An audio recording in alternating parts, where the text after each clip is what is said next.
The Wyoming wind cut through Fort Carson like a knife through butter, carrying with it the smell of diesel and disappointment. Specialist Marcus Webb stood at attention in the formation, his shoulders squared despite the weight of failure pressing down on them. 23 years old, fifth in his family to serve, and according to his platoon sergeant, absolutely useless with an M2 Browning. The morning brief had been brutal. Captain Hendricks had made an example of him in front of the entire company. Your groupings are trash, Webb. Your timing is off. Your calculations are kindergarten level at best. The other soldiers had stared straight ahead, but Marcus could feel their judgment like heat from a fire. In the Army, being bad at your job meant being a liability. And liabilities got people killed. Marcus had grown up in Laramie, the son of a mechanic and an elementary school teacher. His grandfather had been a tanker in Vietnam. His father served in Desert Storm. His older brother was currently deployed in Germany. The Webb family didn't fail at military service. Except, apparently, Marcus was about to be the first. He'd enlisted right out of high school, scored high on the ASVAB, and requested combat arms. They'd assigned him to an artillery unit, and he'd been thrilled, until he actually had to prove himself on the range. The M250 caliber machine gun was a beast, 60 pounds of steel and fury, capable of hitting targets over 2 miles away. But hitting those targets required math, instinct, and something Marcus seemed to lack entirely: the ability to compensate for wind, elevation, and distance the way the manual taught. That's where the notch came in. During a weekend past 3 months ago, Marcus had gone hiking in the Medicine Bow National Forest. He'd sat against a ponderosa pine, eating a gas station sandwich, when he noticed something. The way the branches created natural angles against the sky. The way you could measure distance just by looking at the relationship between the treeline and the horizon. His grandfather had been a hunter, taught Marcus to shoot deer at age 12 using landmarks, not fancy scopes. What if the same principle applied to the M2? Marcus started carving small reference notches into a wooden ruler, tiny marks that corresponded to specific angles he'd see from a gunner's position. Tree at 11 o'clock, second notch from the left. Target at 2,600 yards. Wind from the northwest at 12 miles per hour. The notch told him exactly where to aim, compensating for bullet drop and drift in a way that felt natural, instinctive, like hunting. He'd tried to explain it to Sergeant First Class Morrison.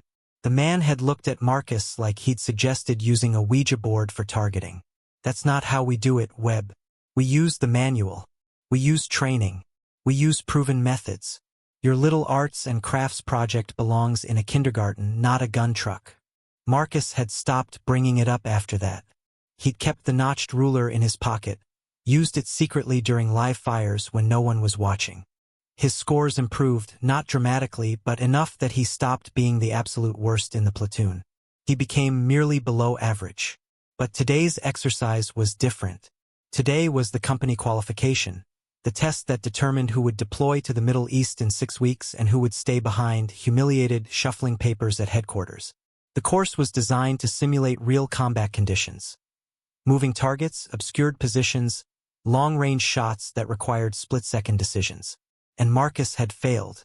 Spectacularly. He'd hit 3 out of 15 targets. The minimum passing score was 11. Captain Hendricks had pulled him aside after the range went cold, voice low and dangerous. You're done, Webb. I'm recommending you for reassignment. You're a good soldier, motivated, disciplined, physically fit. But you can't shoot, and I can't deploy someone who can't do their job. You'll finish out the cycle here, then we'll find you a nice desk somewhere. Maybe supply, maybe admin. The words had hit harder than any physical blow. Marcus came from a family of fighters. His brother had earned a Bronze Star. His father still wore his combat patch with pride.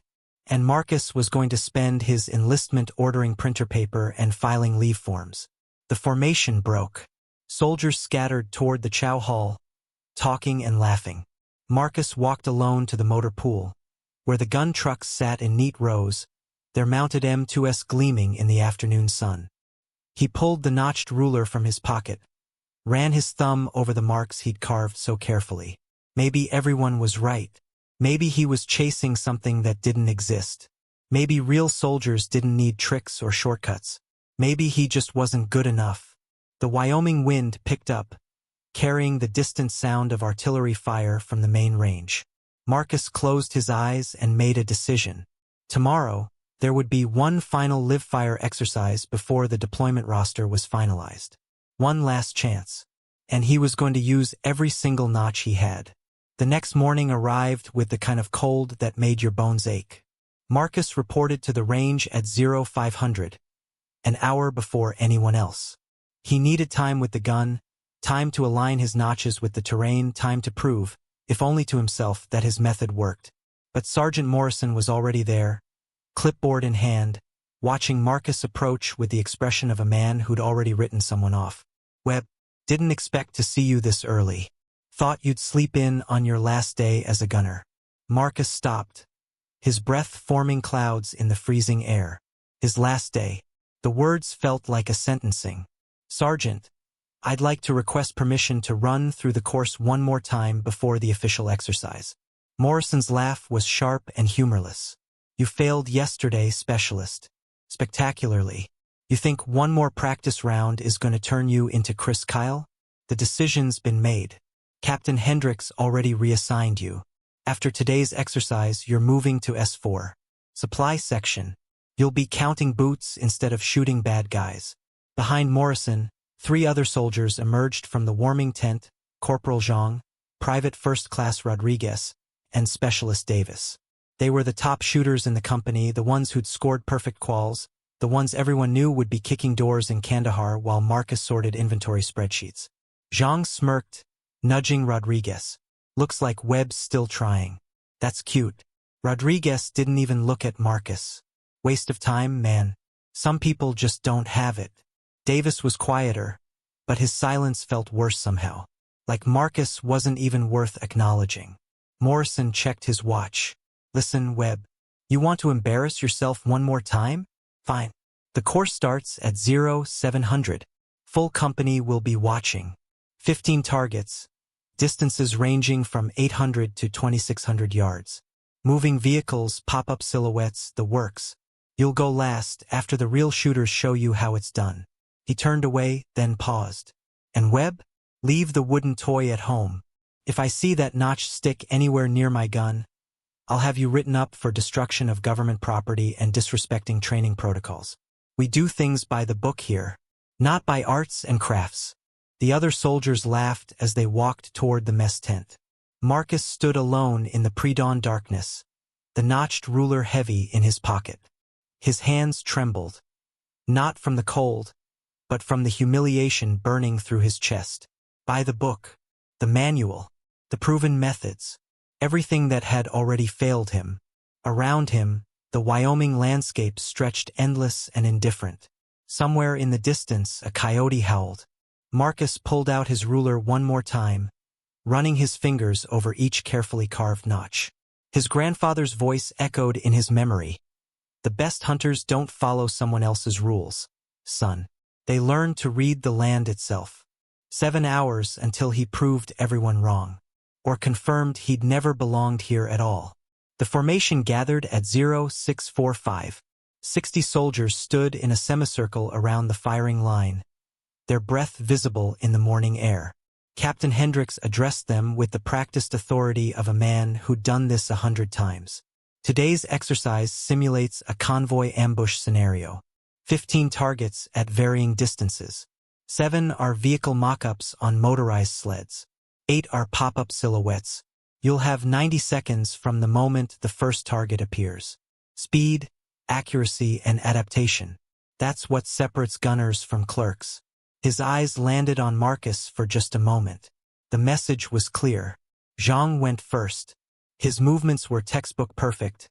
Smooth adjustments, controlled bursts, calculated precision. He hit 13 out of 15 targets. The company erupted in applause. Rodriguez went next and matched the score. Davis hit 12. Each performance was met with cheers, backslaps, and nods of approval from the senior NCOs. Then it was Marcus's turn. He approached the mounted M2 like a man walking toward his own execution. The gun sat on the back of an LMTV truck, positioned to overlook a valley that stretched nearly 3 miles. Target markers dotted the landscape, some visible, most hidden behind berms and tree lines.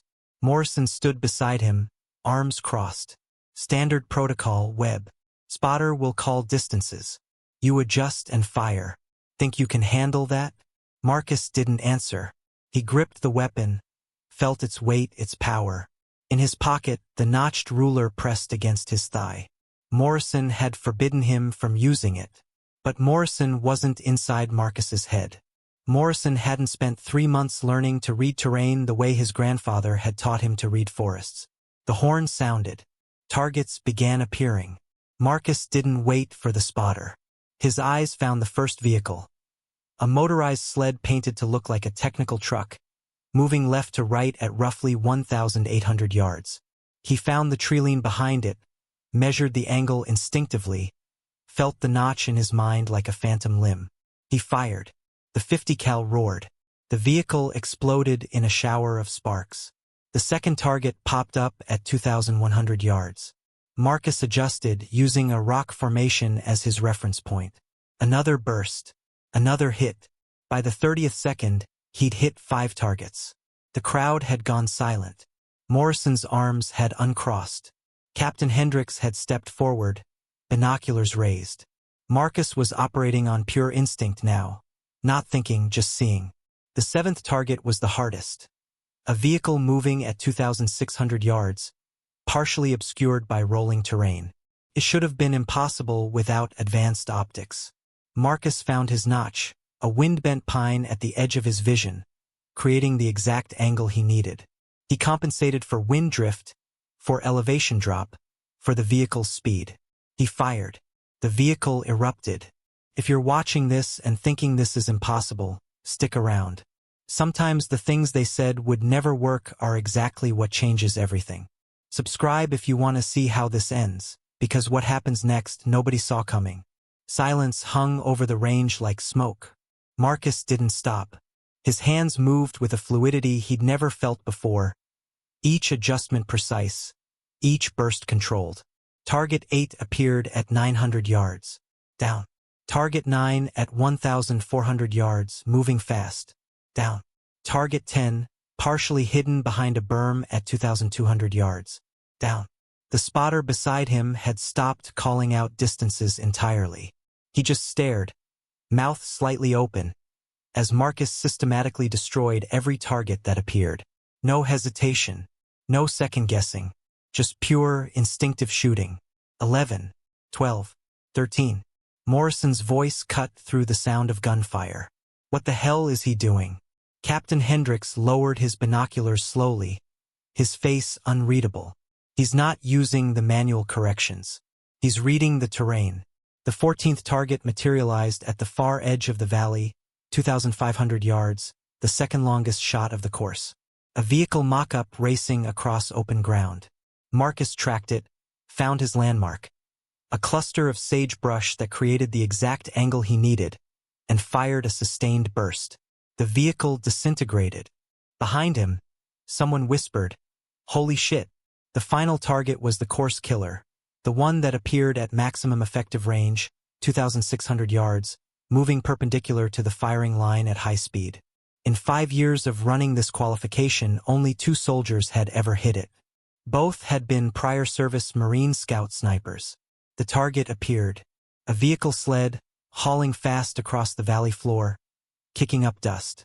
Marcus exhaled slowly. His grandfather's voice echoed in his mind. "Don't think, boy. Just see it." He found the notch, not a physical mark this time, but the mental map he'd built over 3 months of secret practice. The way the distant ridge met the sky, the angle of the sun, the bend of the wind-twisted juniper at the valley's edge. Everything aligned into a single point of understanding. He fired. The burst seemed to hang in the air forever. Then the vehicle exploded in a spectacular shower of metal and smoke, pieces cartwheeling across the desert floor. 15 out of 15. Perfect score. At ranges that shouldn't have been possible. The company erupted. Soldiers shouted, whistled, slapped each other's shoulders in disbelief. Zhang stood frozen, his perfect 13 suddenly looking ordinary. Rodriguez stared at Marcus like he'd just watched someone walk on water. Captain Hendricks walked to the gun truck slowly, deliberately. Morrison followed, his face pale. Marcus stood at attention, his heart hammering so hard he thought his chest might crack open. The captain stopped 2 feet away, studying Marcus with an intensity that made the Wyoming cold feel tropical. Specialist Webb. How did you do that? Marcus pulled the notched ruler from his pocket. His hand was steady now. 3 months of humiliation, of being called useless, of watching his family legacy crumble. All of it had led to this moment. Sir, I learned to read the land instead of fighting against it. This helped me see what the manual couldn't teach. Hendricks took the ruler, examined the careful notches, the measurements, the craftsmanship. Then he smiled. Captain Hendricks turned the ruler over in his hands, studying each notch with the careful attention of a man reassessing everything he thought he knew. The entire company had gathered closer now, forming a tight circle around the gun truck. The morning sun had finally crested the ridgeline, casting long shadows across the range. Explain it to me, Webb. All of it. Marcus took a breath. His voice was steady, confident in a way it hadn't been in months. Sir, the manual teaches compensation formulas. Add this for wind, subtract that for elevation, calculate bullet drop by distance. It works, but it's mechanical. It doesn't account for how terrain actually behaves. My grandfather was a hunter. He taught me to use natural landmarks as reference points. A tree at a certain angle tells you exactly where your bullet will be at any given distance if you know how to read it. He pointed toward the valley. That juniper at 2,600 yards, the way it bends matches the bullet trajectory perfectly when you factor in wind drift and drop. The sage cluster at 2,500 yards creates a natural angle marker. I spent 3 months mapping this range, carving notches that correspond to specific distances and conditions. It's not guessing, sir. It's just a different kind of math. Morrison stepped forward, his earlier contempt replaced by something closer to awe. You've been doing this the whole time? During practice? Only when no one was watching, Sergeant. You told me to leave the toy at home, so I built the map in my head instead. Hendricks handed the ruler back to Marcus. Then he did something no one expected. He addressed the entire formation, his voice carrying across the range. Gather round. All of you. 60 soldiers pressed closer. Hendricks held up Marcus's ruler. This right here is what separates adequate soldiers from exceptional ones. Webb didn't ignore his training. He understood it so deeply that he found a way to make it work for him. The manual gives us a foundation, but adaptation wins battles. This specialist was told he was useless, that he didn't belong in a gun truck, that he should count supplies instead of fighting. And instead of accepting that, he went into the woods and figured out a better way. He turned to Morrison. Sergeant, I want Webb running live demonstrations for the entire battalion before we deploy. His method gets documented, tested, and if it holds up under different conditions, we integrate it into our training program. Morrison nodded, his jaw tight but his eyes showing grudging respect. Yes, sir. Hendricks looked at Marcus directly now. You're not going to supply Webb. You're going to Kandahar. And you're going to teach every gunner in this company how to see terrain the way you do. Clear? Crystal clear, sir. The formation broke into spontaneous applause. Zhang approached first, extending his hand. That was incredible, man. I've never seen shooting like that. Rodriguez followed, then Davis, then others. Even soldiers who'd never spoken to Marcus before wanted to see the ruler, to understand the notches, to learn the method everyone had dismissed as kindergarten nonsense. Morrison pulled Marcus aside as the crowd dispersed. I owe you an apology, Webb. I was wrong. Marcus nodded. Just help me prove it works for everyone, Sergeant. Not just me. For the first time in months, Marcus felt like he belonged. 18 months later, the Wyoming wind still cut cold, but Marcus Webb barely noticed it anymore. He stood in the same motor pool where he'd once contemplated failure, but everything had changed. The gun trucks were different now, newer models, upgraded optics. And mounted beside each M2 Browning was a laminated reference card with terrain angle markers, officially designated as the Webb method in Army training manuals. Staff Sergeant Webb adjusted his newly sewn chevrons and watched as a fresh group of specialists approached their weapons for qualification day. Among them were faces showing the same fear and doubt he'd once carried. He recognized that look. He'd lived it. His deployment to Afghanistan had been transformative. The notch method had worked in the mountains of Kandahar exactly as it had in Wyoming, maybe even better. He'd taught it to his entire platoon, then to adjacent units, then to Special Forces teams who'd heard rumors about the young specialist who could hit moving targets at impossible ranges using trees and rocks as calculators. 7 confirmed vehicle eliminations at extended range during a single ambush. 3 Bronze Stars in the unit. 0 friendly casualties. The method had saved lives. Zhang approached, now a sergeant himself, carrying a laptop. Webb, the new batch of training videos is ready for upload. Fort Benning wants them by next week. They're implementing the terrain reading course army-wide. Marcus smiled. His grandfather would have loved this.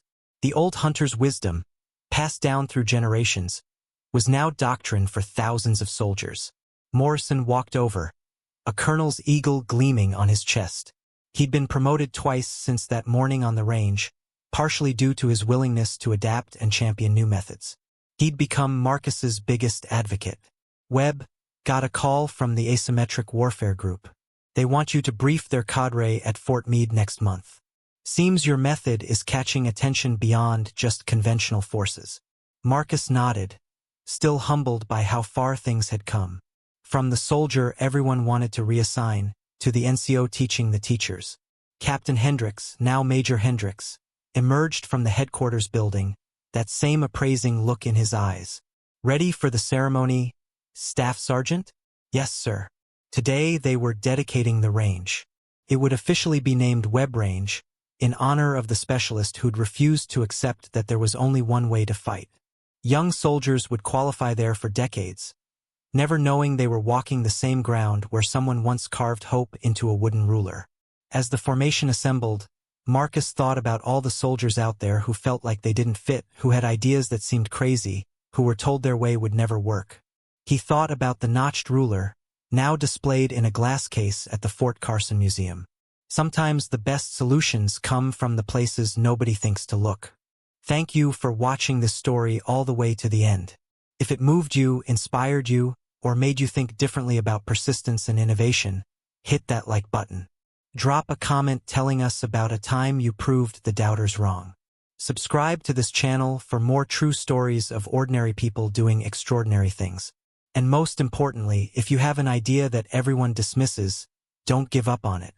Sometimes the things they call impossible are exactly what the world needs. What story should we tell next? Let us know in the comments below.